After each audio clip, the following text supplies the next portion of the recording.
नमस्कार दोस्तों, मैं रंजीत। आप देख रहे हैं मेरा YouTube चैनल। दोस्तों, डॉक्टर बनने के लिए हमारे देश की सबसे बड़ी परीक्षा नीट की होती है। नीट की परीक्षा हर साल आयोजित की जाती है। नीट की परीक्षा पास करने से स्टूडेंट्स को किसी अच्छे MBBS कॉलेज में एडमिशन मिलता है। अगर आप भी MBBS की पढ़ाई करके डॉक्टर बनना चाहते हैं तो इस वीडियो को पूरा देखें और ऐसी ही वीडियो देखने के लिए हमारे चैनल को सब्सक्राइब भी कर ले, जिससे आगे आने वाली वीडियो आपको पहले मिल सके। डॉक्टर बनने के लिए नीट एग्जाम की पूरी जानकारी होनी चाहिए। आज इस वीडियो के माध्यम से मैं आप सभी को नीट से संबंधित सभी जानकारी दूंगा। नीट एग्जाम के लिए कैंडिडेट की योग्यता यानी क्वालिफिकेशन कितनी होनी चाहिए। नीट एग्जाम देने के लिए कैंडिडेट की उम्र सीमा क्या होती है। इसके अलावा नीट एग्जाम के लिए फीस कितनी लगती है। एप्लीकेशन फॉर्म फीस कितनी होती है। नीट एग्जाम का सिलेबस क्या होता है। मैं इस वीडियो के माध्यम से पूरी कोशिश करूंगा कि आपके डाउट को आउट कर सकूं। फिर भी अगर आपके मन में कोई प्रॉब्लम आए या कोई क्वेश्चन हो तो आप कमेंट में जरूर बताइएगा। मैं आपकी प्रॉब्लम को सॉल्व करने की पूरी कोशिश करूंगा। सबसे पहले स्टूडेंट जानते हैं कि नीट एग्जाम क्या है। स्टूडेंट्स, नीट जिसका full form National Eligibility Entrance Test होता है, जो कि राष्ट्रीय स्तर पर हर साल आयोजित किया जाता है। मतलब पूरे भारत में नीट का एग्जाम आयोजित होता है। आप किसी भी राज्य के हैं तो आप इस एग्जाम को दे सकते हैं। दोस्तों, ये हर साल NDA कराता है। NDA मतलब नेशनल टेस्टिंग एजेंसी कराता है। और इस एग्जाम के थ्रू बहुत सारे स्टूडेंट्स को MBBS कॉलेज में एडमिशन मिलता है। बड़े बड़े कॉलेजों के माध्यम से वह पढ़ाई करके आगे चलकर डॉक्टर बन पाते हैं। दोस्तों, यह एक एंट्रेंस एग्जाम है। इसके माध्यम से मेडिकल कॉलेजों में एडमिशन मिलता है और वहां से आप मेडिकल फील्ड की बहुत सारी पॉपुलर कोर्स को करके और आगे मेडिकल फील्ड में अपना करियर बना सकते हैं। दोस्तों, मैं आशा करता हूं कि नीट एग्जाम क्या है आपको समझ में आ चुका होगा। दोस्तों, हम बात करते हैं नीट एग्जाम के लिए कैंडिडेट की योग्यता यानी क्वालिफिकेशन क्या होनी चाहिए। सभी स्टूडेंट्स जो नीट एग्जाम देना चाहते हैं वो कम से कम 12वीं पास होना चाहिए, या अगर आप 12वीं के लास्ट ईयर में भी हैं तो आप इस एग्जाम को दे सकते हैं। और 12वीं में स्टूडेंट्स आपको साइंस साइड से होना चाहिए। अगर साइंस स्ट्रीम नहीं है तो आप नीट का एग्जाम नहीं दे सकते। और साइंस में भी PCB होना चाहिए। PCB अर्थात फिजिक्स, केमिस्ट्री और बायोलॉजी सब्जेक्ट होना चाहिए। अगर आपने फिजिक्स, केमिस्ट्री, बायोलॉजी 11 में लिया है तो आप नीट का एग्जाम दे सकते हैं। और PCB सब्जेक्ट के साथ आपको कम से कम 50% मार्क्स के साथ पास होनी चाहिए, तभी आप नीट एग्जाम के लिए एलिजिबल यानी कि योग्य हो सकते हैं। दोस्तों, आपको क्वालिफिकेशन के बारे में समझ आ चुका होगा। दोस्तों, अब हम एज लिमिट यानी उम्र सीमा के बारे में जानेंगे, क्योंकि बहुत से स्टूडेंट्स एज की वजह से पीछे हट जाते हैं या फिर एग्जाम नहीं दे पाते। जो भी कैंडिडेट नीट का एग्जाम देना चाहता है उसकी न्यूनतम उम्र 17 साल होनी चाहिए।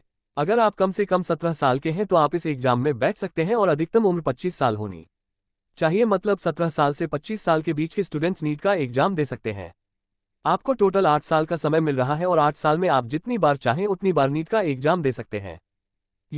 आप ये याद रखेंगे, साल भर में नीट एग्जाम फिलहाल एक ही बार हो रहा है। दोस्तों, आगे बढ़ते हैं, कुछ और इंपॉर्टेंट चीज के बारे में जानते हैं। नीट एग्जाम के लिए आपकी फीस कितनी लगेगी है।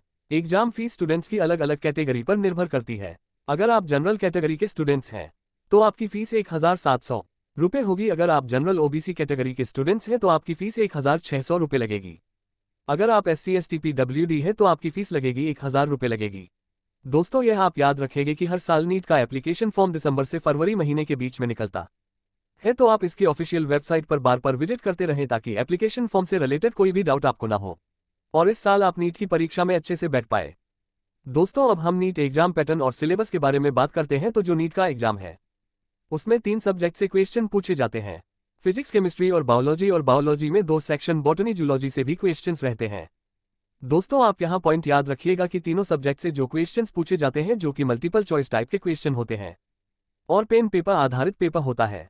इसके अलावा इस एग्जाम को देने के लिए आपको 3 घंटे का यानी 180 मिनट का समय मिलता है। प्रत्येक सब्जेक्ट से 45 क्वेश्चन पूछे आते हैं। तो फिजिक्स से 45 क्वेश्चन, केमिस्ट्री से 45 क्वेश्चन और बायोलॉजी में क्योंकि 2 सेक्शन होते हैं बॉटनी जूलॉजी का, तो 45 90 क्वेश्चन पूछे जाते हैं। फिजिक्स से 180 मार्क्स के क्वेश्चन पूछे जाते हैं, केमिस्ट्री से 180 मार्क्स के और बायोलॉजी से जूलॉजी बॉटनी मिलाकर 360 मार्क्स के क्वेश्चन पूछे जाते हैं। तो टोटल आपके 180 क्वेश्चन पूछे आते हैं और 180 क्वेश्चन के लिए 720 अंक निर्धारित रहता है। नीट एग्जाम में स्टूडेंट्स नेगेटिव मार्किंग भी होती है, तो इस एग्जाम में आपको चालाकियां भी करनी होगी, अच्छे से तैयारी भी करनी होगी। नीट की परीक्षा 11 भाषाओं में होती है, तो आप किसी भी भाषा में नीट का एग्जाम दे सकते हैं। प्रत्येक सही उत्तर देने के लिए आपको 4 अंक निर्धारित किया जाता है और अगर आप गलत उत्तर देते हैं तो 1 अंक का भी लिया जाता है नेगेटिव मार्किंग के माध्यम से। यह चीज आपको याद रखना है। अब स्टूडेंट, उम्मीद है आपको समझ में आ चुका होगा। अब बात करते हैं नीट एग्जाम के बाद आपकी सैलरी कितनी होगी। दोस्तों, नीट एक एंट्रेंस एग्जाम है, तो इसके बाद कोई फीस सैलरी आपको नहीं मिलेगी। इस एग्जाम को क्वालिफाई करने के बाद आपको किसी अच्छे मेडिकल कॉलेज में एडमिशन मिल जाएगा और वहां से आप एमबीबीएस कोर्स को कंप्लीट करके ट्रेनिंग के माध्यम से एक सक्सेसफुल डॉक्टर बन सकते हैं।